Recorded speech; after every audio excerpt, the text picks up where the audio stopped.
প্রিয় বন্ধুরা, আজকে পদ্মার ইলিশ এনেছি, সরিষা দিয়ে খাবো।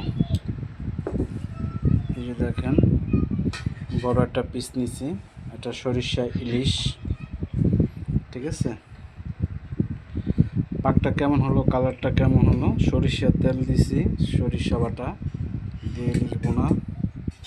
সাথে আছে কচুর মুখী, কেউ বলে কচুর গাটি, এটা দিয়ে ইলিশ মাছের মাথা দিয়ে ঝোল। কালারটা কেমন হয়েছে তরকারি সবাই কমেন্ট করে বলবেন।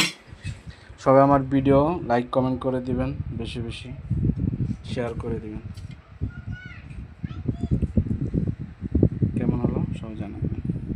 দেখি এটা খেয়ে আসলে যে কেমন হলো সরিষা ইলিশ। বিসমিল্লাহির রহমানির রহিম।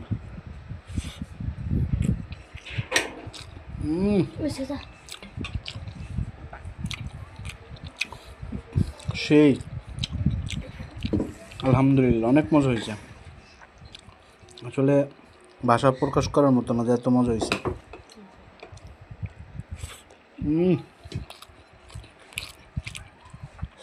সেই স্বাদ। বন্ধুরা সবাই কমেন্ট করে দিবেন, কমেন্ট করবেন, শেয়ার করে দিবেন। আরও নতুন নতুন ভিডিও আপনাদেরকে দিব।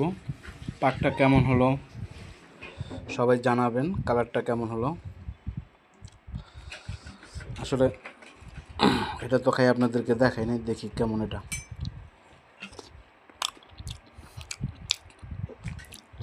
যে সুন্দর একটা গ্রাম, মজা।